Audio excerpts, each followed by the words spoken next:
¿Qué tal? Bienvenidas, bienvenidos a una edición más de nuestro programa Bellas y Sanas.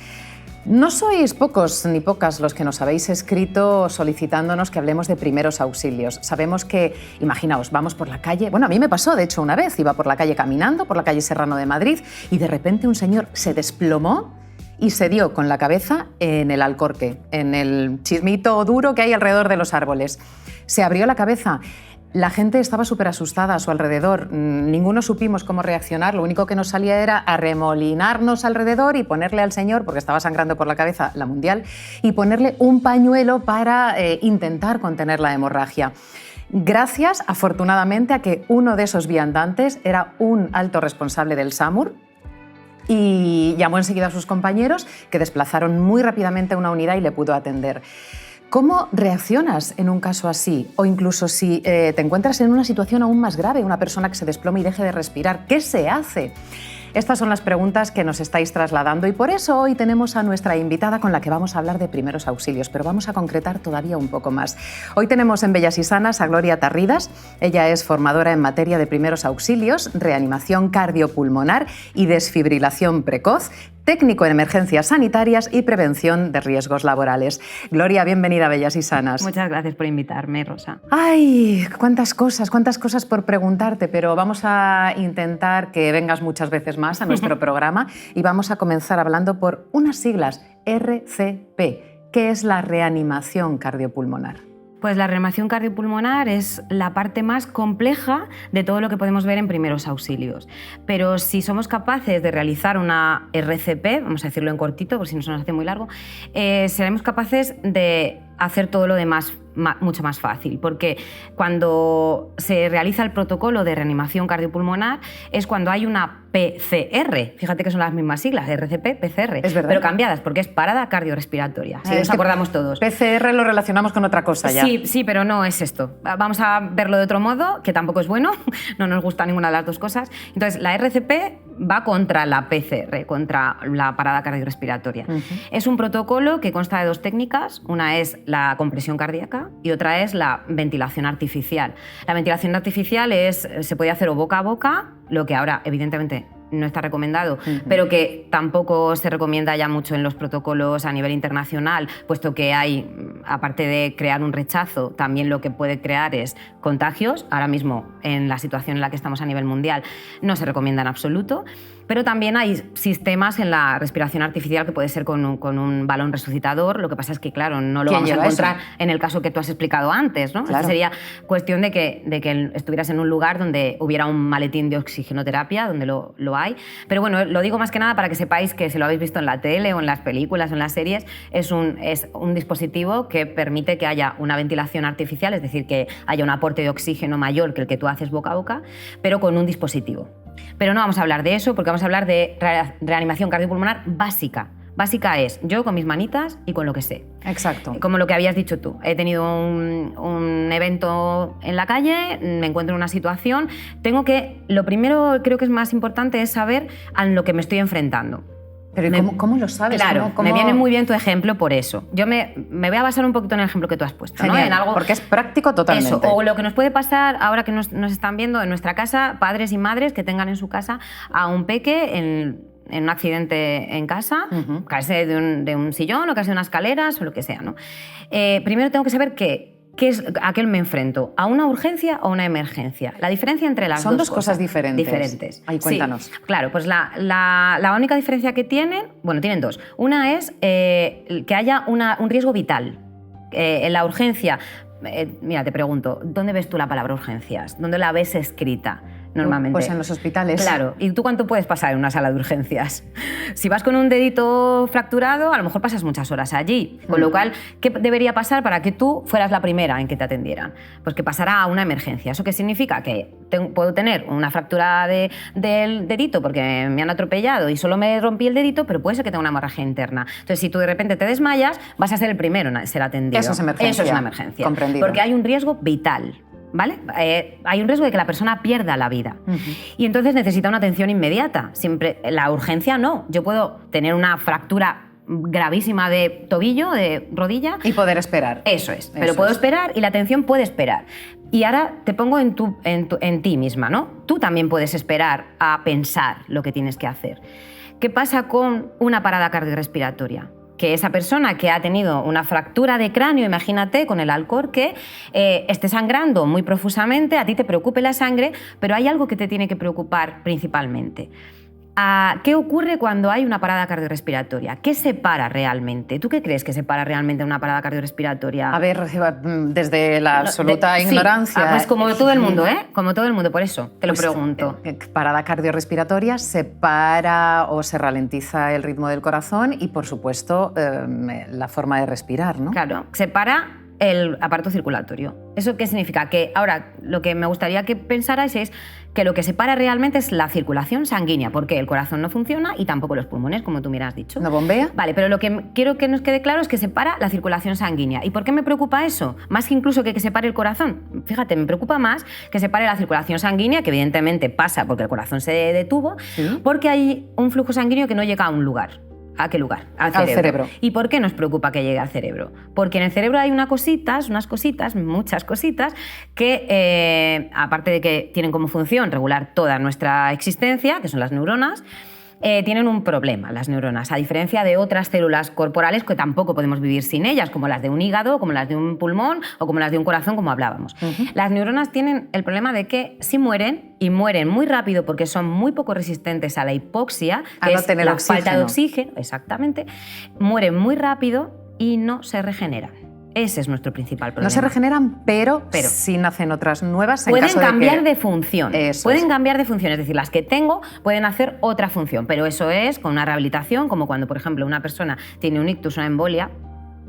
Vemos que puede perder movilidad, puede perder vista, pero puedes recuperarla, ¿verdad? Vale. Pero en el momento en el que hay una hipoxia masiva, es decir, que hay una falta de oxígeno a nivel neuronal, mueren las neuronas y no podemos recuperar eso. Si, por ejemplo, se mueren las células del corazón, que también pasará, infarto miocárdico, ¿vale? Que fallen las células del corazón, podemos restituir el corazón, podemos restituir un pulmón, podemos restituir un hígado, pero jamás un cerebro. Así que cada vez que tú veas una persona que se cae, una persona que se accidenta, tienes que pensar, ¿qué tal están sus neuronas? Te pongo un ejemplo. Si yo ahora mismo de repente bajo contigo por las escaleras, me caigo por las escaleras y me golpeo, ¿qué pregunta normalmente hace la gente? Nada más. O si simplemente ahora mismo me tropiezo con una pared, ¿tú qué me preguntarías? A ver, lo primero es, ¿te encuentras bien? ¿Te has hecho daño? Pero normalmente preguntamos, ¿estás bien? Hombre, bien no estoy, me acabo de dar contra... ¿Por qué preguntamos ¿estás bien? Que es una pregunta que parece absurda si la piensas bien. Necesito que me respondas. Exactamente, ya está, lo has respondido. Necesito que te diga algo. Si yo no te contesto, tú te vas a preocupar más que si te contesto aunque sea una tontería. Porque vas a decir... bueno, pero está viva. Viva, que está vivo. Y me escucha y responde. Y y tiene una señal de alerta en la que puede mantener todavía su flujo sanguíneo activo. Eso es lo que yo quiero saber. En el momento en que esa persona que se ha tropezado con el Alcorque o que se ha caído el crío de una cama, si no me responde, si no llora, ¿vale? Me voy a preocupar más. ¿Por qué? Porque sus neuronas están paradas, ¿vale? Eso es lo que me preocupa. ¿Vale? ¿Cuánto tiempo crees que hay desde que las neuronas dejan de recibir oxígeno hasta que nosotros podemos hacer que ese cerebro no tenga daños total y absolutamente irreversibles y ese organismo no pueda mantenerse con vida? A ver, ¿cuánto crees? Tiendo a pensar que muy poquito. Muy poquito. Muy poquito. De 4 a 5 minutos. Uy, pues ya me parece Nada un mundo. Más. Pues no, porque imagínate que tú te encuentras a esa persona en parada cardiorrespiratoria y te has preocupado primero porque sangra mucho que la es lo cabeza. que hicimos todos alrededor. Por eso quería explicaros esta diferencia, para que entendáis que ahora qué es lo prioritario ya para siempre que se nos quede en la mente. ¿Qué tal están las neuronas de esa persona? Si yo le pregunto y le digo... Señor, ¿está usted bien? Y me dice, estoy un poco mal. Vale, ya está, como si me dice soy la reina de los mares. Me da igual. Si me dice soy la reina pero eso de los ya mares. lo llevo al psicólogo después, Rosa, ya hablamos luego. Pero la cuestión es, ¿las neuronas están funcionando? Sí. Vale, bien. Ya no me preocupo de eso, a ver si tiene una hemorragia, una fractura, todo lo demás. Pero si no me responde, me voy a preocupar porque sus neuronas pueden no estar recibiendo oxigenación. Esa es la emergencia. Claro, esa es la emergencia, ¿vale? Entiendo. Lo demás tenemos tiempo, podemos hablar tranquilamente de colon 1 o 2, pero si yo no me preocupo por eso, empieza el reloj a contar. Entonces nos llegamos a los 4 minutos. Los 4 minutos significa que ese cerebro está irreversiblemente en muerte cerebral. No puedo hacer nada por ese cerebro. Esa persona no va a poder continuar autónomamente con vida. Hay que actuar con rapidez. Eso es, con la mayor rapidez. ¿Y quién va a actuar con la mayor rapidez en ese caso? Tú. que es la primera. Que soy la que está ahí. El primer interviniente que llamamos. Claro, el primer interviniente, porque cuando llegue como tú has hablado del SAMUR, por ejemplo, Sí. o el SUMA, que van a llegar con toda su UBI móvil, no llegan a tiempo, porque nunca van a tardar menos de 4 minutos. ¿Vale? Tráfico, ciudad. Eso es. Y entonces, Gloria, ¿cuándo se tiene que hacer la RCP?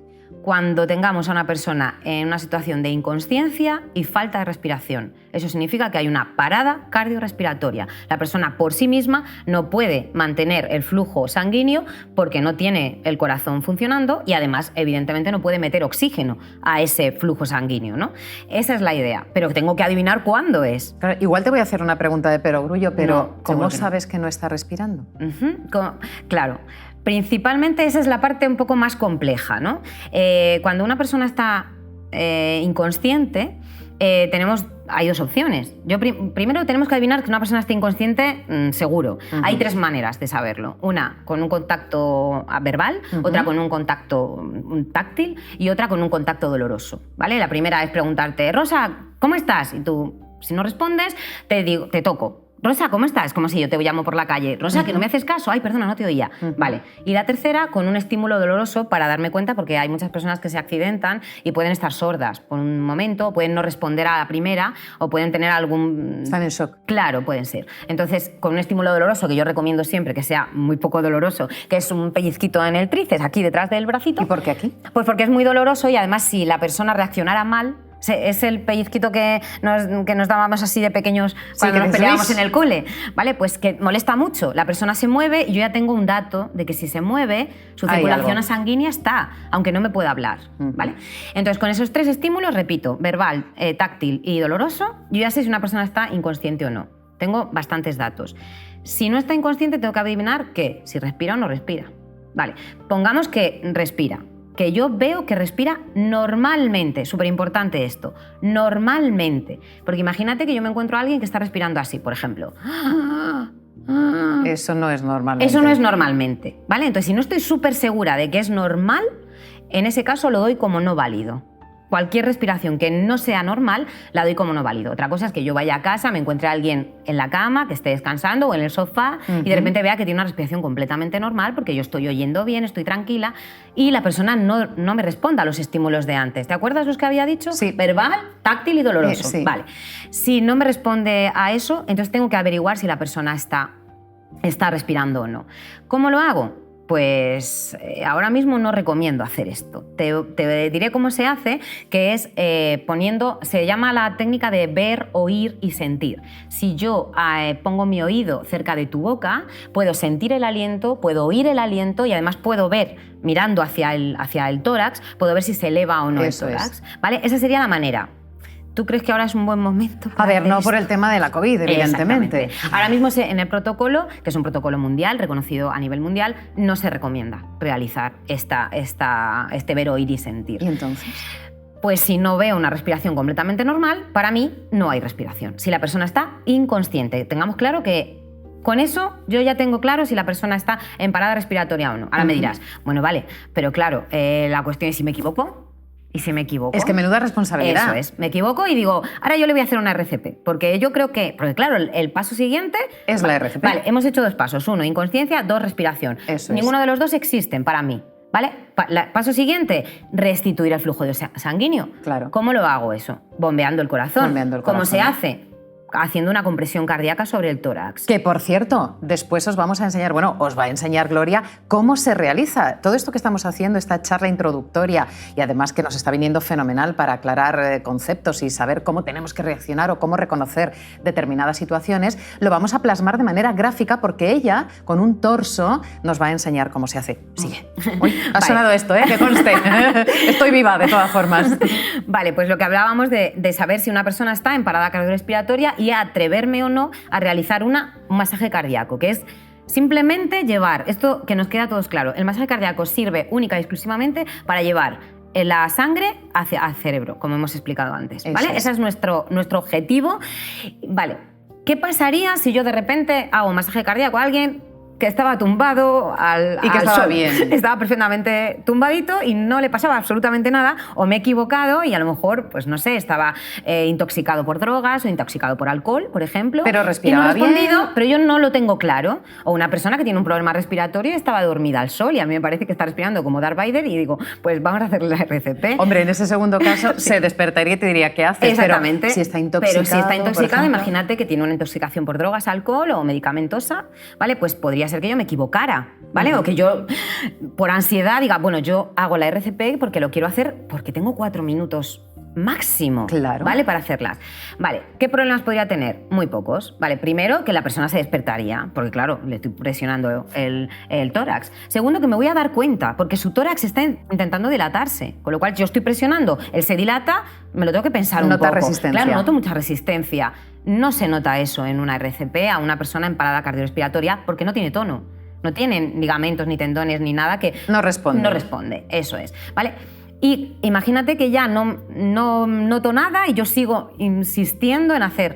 Lo máximo que podría hacer es una fractura de esternón o de... ¿Pero tan frágil es el esternón o tan fuerte damos? No, tan como fuerte para... damos, sí, yo le doy muy fuerte, pero también te he de decirte una cosa que nos tiene que quedar muy claro es que el masaje cardíaco no es una cuestión de fuerza, porque si no la mayor parte de las personas no podríamos hacerlo. Entonces es una cuestión de peso, es decir, todo en mi peso va a ir a mis manos, Ya va a ir entiendo. a los talones de mis manos. Se puede fracturar. Con lo cual sí, de hecho en una RCP es muy habitual que pueda pasar. Que pueda haber una fractura de esternón, una fractura de costillas, eso puede conllevar alguna cosa bastante seria, pero en una parada cardiorrespiratoria... Eso es un daño colateral. Claro, no creo que se queje por este tema. Seguramente. No se va a quejar. Pero la cuestión es, tenemos que decidir que cuando hay una parada cardiorrespiratoria lo vamos a notar, y yo te digo que habiéndolas hecho, sé cuando hay una persona, se nota cuando vas a hacer una compresión y la persona no la necesita, se nota, hay una intuición, pero aunque lo hiciéramos muy mal, eso sería lo máximo que podríamos hacer y la persona al final acabaría despertando o notaríamos la distensión del tórax.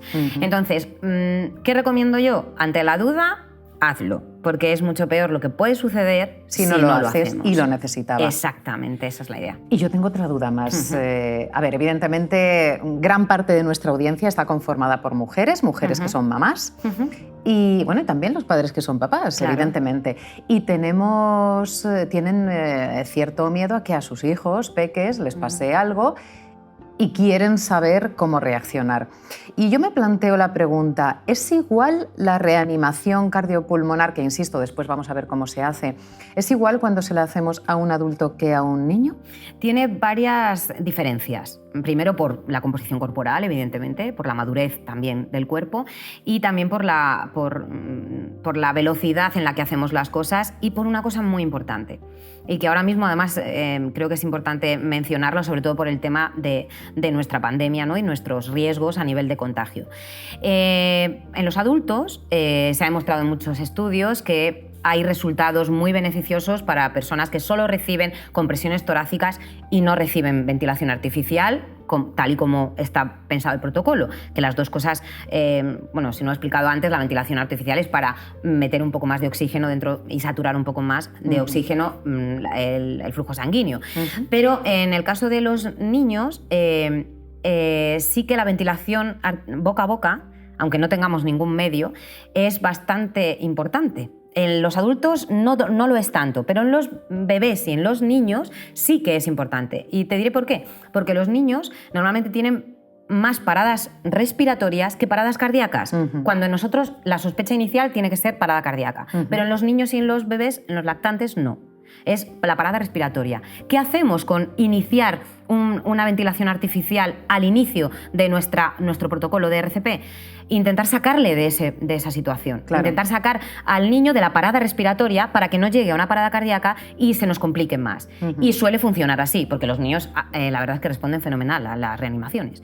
Entonces, ahí sí que te recomendaría yo que hubiera esa respiración artificial, que sigue siendo que ahora mismo en pandemia yo no puedo recomendarla. Te entiendo perfectamente. Pero si ahora es tu te hijo, digo, si es mi hijo... Claro, incluso si es el hijo del vecino. Quiero decir, también, a los niños, también. Yo lo que he visto en la calle es que las personas no le hacemos a lo mejor una ventilación artificial a una persona de la calle porque no la conoces y primero que te puede Por el reparo. Por que el sí, reparo, que sí. porque... Y la precaución, vemos la prevención, en las películas todo. que le están haciendo la ventilación artificial a un ser maravilloso que está muy bien maquillado y muy guapo. Sí. Pero eso no ocurre en la vida real, ¿no? Entonces, eso nos pasa con los adultos. Se genera rechazo. Exactamente, pero no te pasa con un niño. Incluso no piensas en que el niño pueda contagiarte algo, pueda haber... Lo cierto es que ante una emergencia, no.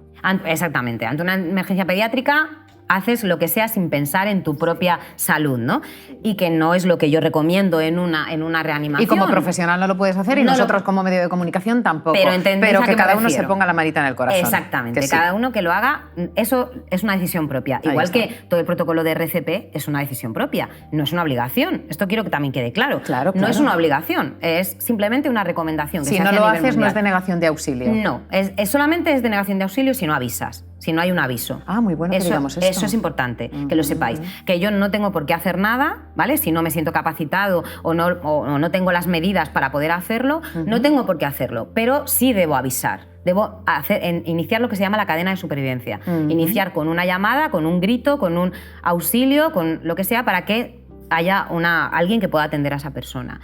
Pero claro, si fuéramos nosotras, ¿nos gustaría que nos atendieran? Sí, por eso yo pido que la gente se forme y que lo intente hacer. Claro, bueno, que sí. volviendo y cada vez hay más gente interesada, sí, mucho. En saber hacerlo. Sí, porque yo doy cursos y lo veo, que cada vez hay más gente interesada, pero también mucha gente temerosa, porque por el desconocimiento, ¿no? Claro. Decir, es que no sé lo que tengo que hacer. Es que tú imagínate, pues lo que nos pasó en este caso que yo he contado al inicio, ¿no? En la presentación, que tú estás presenciando una situación de emergencia y dices, yo quiero, pero es que me da muchísimo miedo causarle un mal mayor que la ayuda que le pueda prestar. ¿Qué recomiendas en ese caso? ¿Cómo actuamos? Pues un poco lo que acabo de decir. La cuestión es, mira, te voy a decir con lo que siempre termino en mis cursos, es, sí que sé que nunca se ha salvado una vida ni se ha mantenido a nadie con vida no haciendo nada. Claro. Eso lo tengo claro. Entonces, los daños que puedas crear siempre van a responder a una pregunta. ¿Por qué hiciste esto?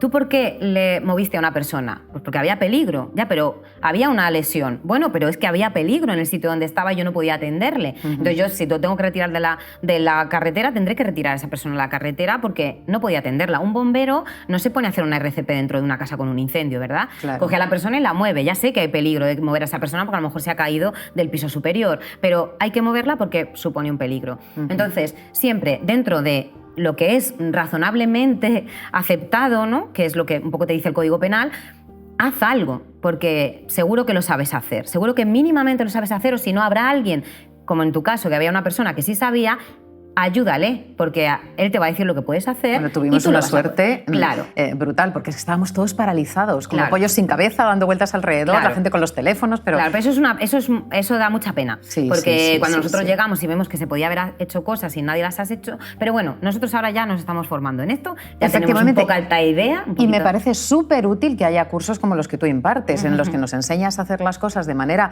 entiendo que, bueno, los habrá muy avanzados, pero también los habrá que quieren tener unos conocimientos genéricos y que se adapta a las necesidades de cada persona o la gana de aprender de cada persona. Claro. Enseguida vamos a pasar a esa demostración práctica que vas a hacer, Gloria. Pero por último, preguntarte, no sé, unas recomendaciones, algo que nos haga sentir más seguros a la hora de enfrentarnos a este tipo de situaciones. Pues como, más o menos, por resumir lo que hemos hablado, lo primero eso, tener claro que la diferencia entre una urgencia y una emergencia.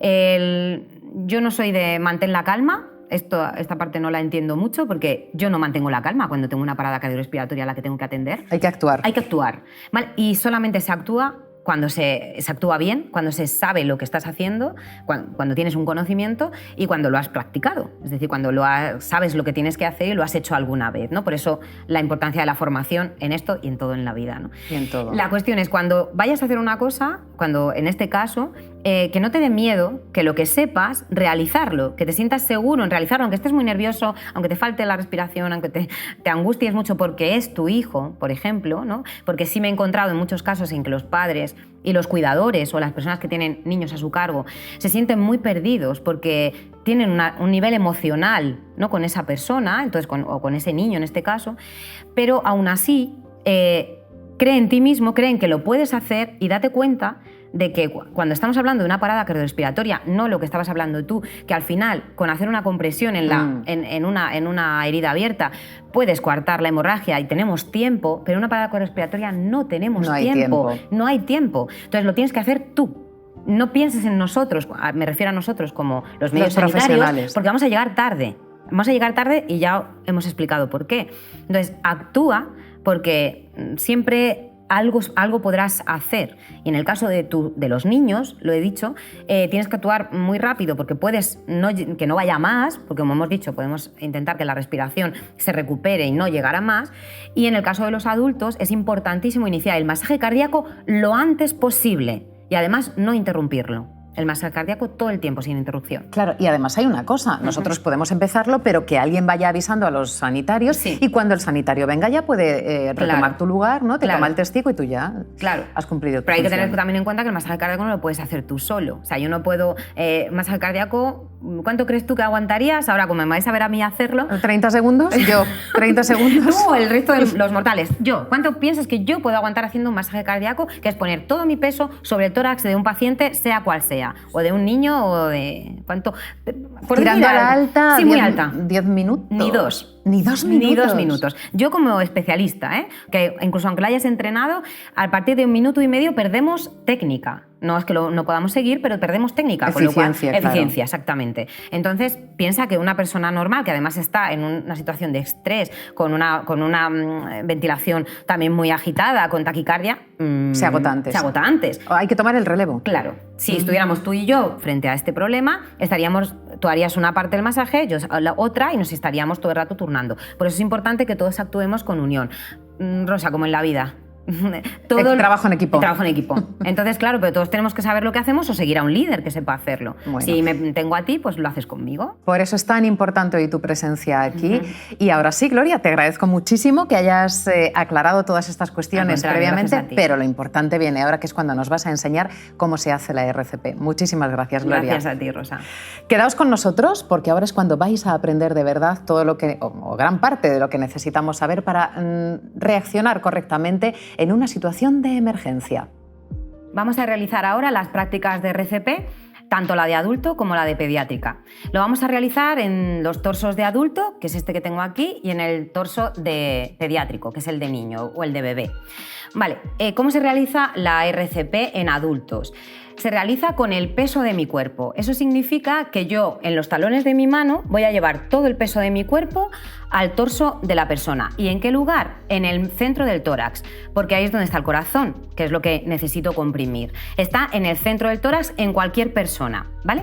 Podemos hacerlo tanto desde este lado como desde el otro lado. Es decir, como hablábamos antes con Rosa, podemos hacer un intercambio en cuando yo me canse, lo realiza la otra persona, con lo cual puede estar delante de mí. Lo voy a hacer desde este lado para que me veáis bien y vamos a colocar el talón de la mano sobre el pecho del paciente.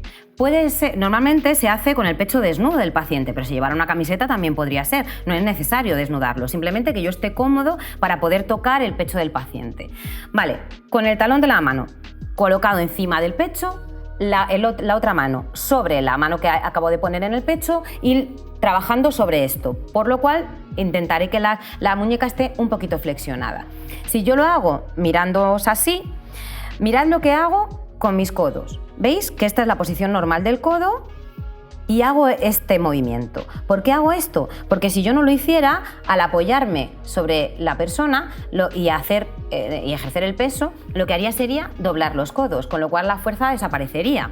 No habría una fuerza totalmente vertical. Con lo cual lo que hago es intentar hacer esto con los codos, apoyado, para que haya un bloqueo de la articulación y así podamos tener como si fuera un pistón que bajara y subiera. Me coloco en esta posición, muy cerca del cuerpo, ¿vale? Si me veis de perfil, yo tengo los brazos completamente perpendiculares sobre el torso del cuerpo, no me separo de él, ¿vale? Estoy cerquita, muy cerquita, y lo que hago es simplemente ir hacia abajo comprimiendo y hacia arriba, hacia abajo y hacia arriba, hacia abajo y hacia arriba, totalmente en perpendicular. ¿Cuántas veces hago esto? En el adulto hago 30 compresiones cardíacas y si hiciera ventilaciones, ventilaría 2 veces, siempre y cuando tuviera un dispositivo por el momento en el que nos encontramos ahora de pandemia, que no recomendamos la respiración artificial, ¿vale? Boca a boca. En el caso de que no vayamos a parar, y no vayamos a realizar respiración artificial, realizaríamos las compresiones indefinidas. Eso significa que no se para nunca la compresión cardíaca, jamás. Haría 1, 2, 3, 4, así hasta que me cambiara con mi compañero, con la persona que me está auxiliando, para realizar las compresiones la otra persona.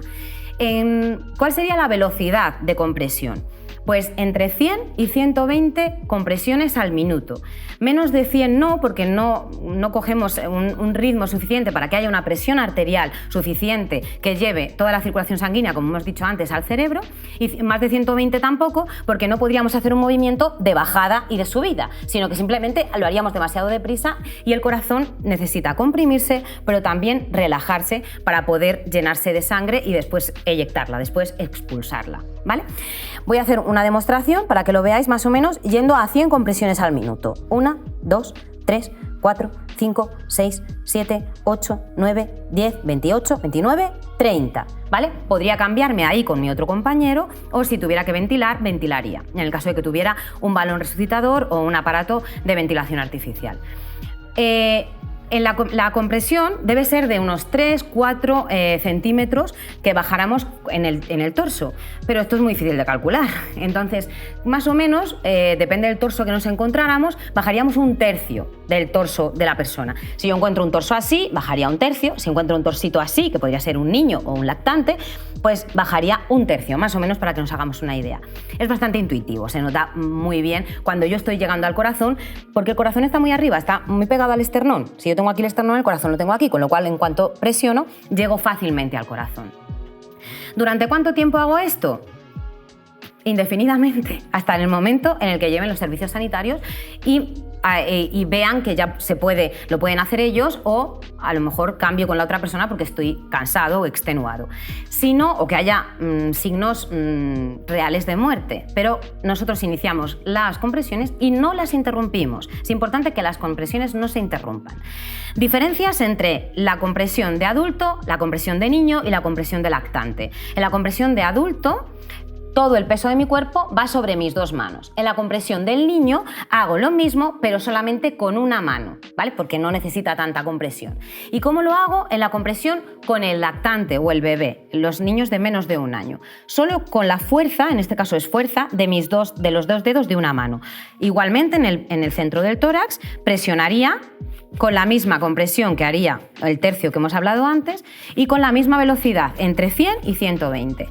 Hay una manera de saber esto que, bueno, lo idearon un poco en Estados Unidos, de saber más o menos cuál es esta velocidad cantando una canción. En Estados Unidos se canta la canción de Staying Alive de los Bee Gees y aquí pues o la Macarena o si lo queréis aprender como con los niños, por ejemplo, con Bob Esponja.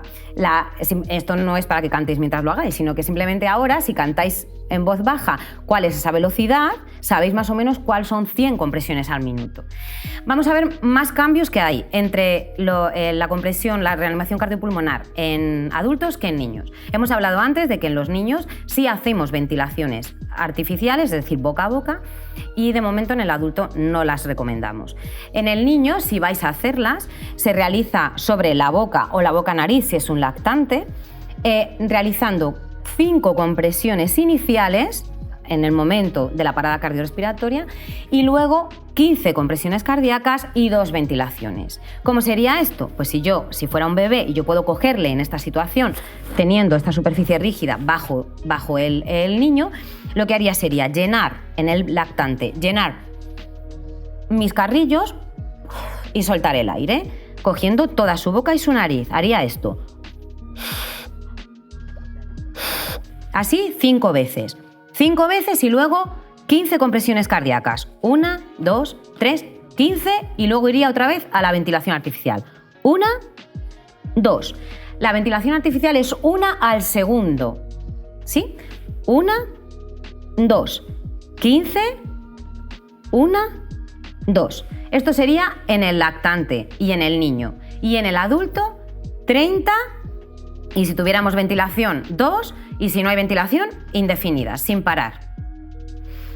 La otra diferencia que hay entre los niños y los adultos, entre la RCP pediátrica y la adulta, es el cómo hago la apertura de la vía aérea. Es decir, dejar que haya una liberación, porque la lengua hace que se obstruya la vía aérea en posición de flexión de la cabeza en adultos y en niños, y cuando abrimos la vía aérea para dejar que el aire pueda entrar, tanto en los bebés que vamos a hacer la respiración artificial como en los adultos, solo para que haya un intercambio gaseoso mientras yo hago la compresión cardíaca, hay una diferencia entre los adultos en los que lo que hacemos es hacer una hipertensión de la cabeza, es decir, esta hipertensión, y en los niños pequeños no realizamos la hiperextensión completa, sino que hacemos una extensión moderada en niños y una posición neutra en los adultos. Es decir, que lo que hacemos es, esto sería un bebé, esto sería un niño y esto sería un adulto.